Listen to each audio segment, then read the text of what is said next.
পিলখানায় সংগঠিত পরিকল্পিত হত্যাকাণ্ড ঘটনাটি ছিল জাতির ইতিহাসের এক কলঙ্কিত মর্মান্তিক অধ্যায় এবং আমাদের সার্বভৌমত্বের উপর এক ভয়াবহ আঘাত।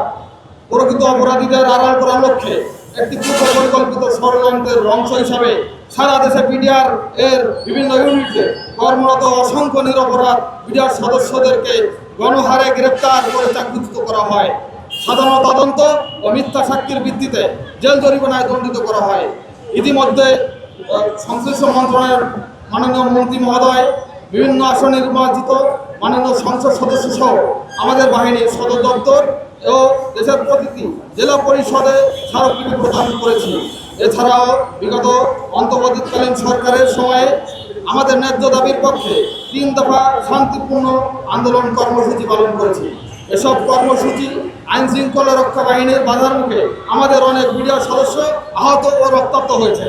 পিলখানা বিষয়ক জাতীয় তদন্ত কমিশন অন্তর্বর্তীকালীন সরকারের নিকট তাদের প্রতিবেদন দাখিল করলেও তা এখনও জনসম্মুখে প্রকাশ করা হয়নি।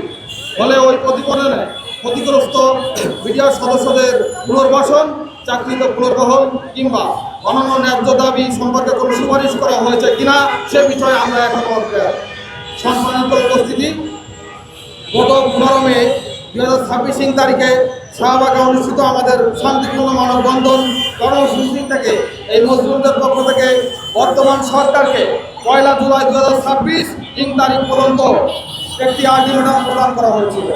আমাদের প্রত্যাশা ছিল এই সময়ের মধ্যে সরকার মানবিক ও সহানুভূতিশীল দৃষ্টিতে আমাদের বিষয় বিবেচনা করবে, প্রতিনিধি দলের সঙ্গে সাক্ষাৎ করবে এবং চাকরিতে পুনর্বহল, ক্ষতিপূরণ, পুনর্বাসন, নিরপরাধ জেলবন্দীদের মুক্তি সহ আমাদের ন্যায্য দাবিগুলোর একটি গ্রহণযোগ্য সমাধান উপস্থাপন করবে। কিন্তু অত্যন্ত দুঃখের সঙ্গে বলতে হচ্ছে যে আজ পর্যন্ত বর্তমান সরকারের পক্ষ থেকে আমাদের দাবিগুলোর বিষয়ে কোনো সুনির্দিষ্ট উদ্যোগ, পরিকল্পনা বা আনুষ্ঠানিক ঘোষণা আমরা এখন দেখতে পাইনি। ফলে দীর্ঘ 17 বছর ধরে ন্যায় বিচারের অপেক্ষায় থাকা হাজারো ক্ষতিগ্রস্ত বিডিআর সদস্য ও তাদের পরিবারের মধ্যে গভীর অনিশ্চয়তা ও হতাশা বিরাজ করছে। এরই পরিপ্রেক্ষিতে আমাদের ন্যায় বিচার ও ন্যায্য অধিকার আদায়ের সংগ্রামকে আরও বেগবান করতে পরবর্তী বৃহত্তর কর্মসূচি ঘোষণার লক্ষ্যে আমরা আজকের এই সাংবাদিক সম্মেলনের আয়োজন করেছি।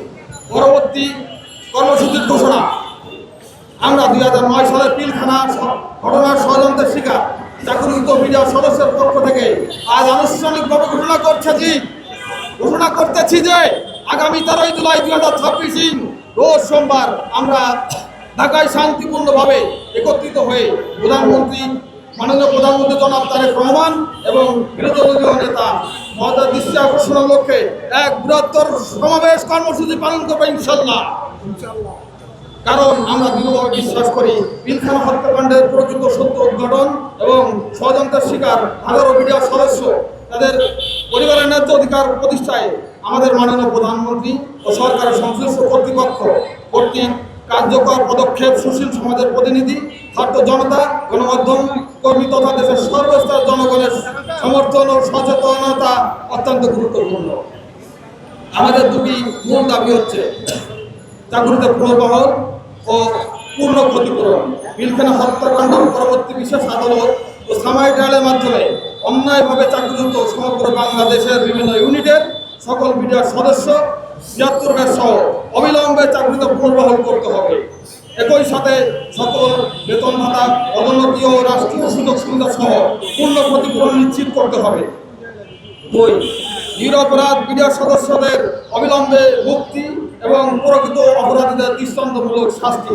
তদন্ত কমিশন কর্তৃক চিহ্নিত প্রকৃত অপরাধীদের দ্রুত আইনের আওতায় আনতে হবে এবং সাজানো তদন্ত ও মিথ্যা সাক্ষ্যের ভিত্তিতে দণ্ডিত হয়ে দীর্ঘ 17 বছর কারা বন্দী নিরপরাধ সকল বিডিআর সদস্যদের অবিলম্বে নিঃস্বার্থ মুক্তি দিতে হবে।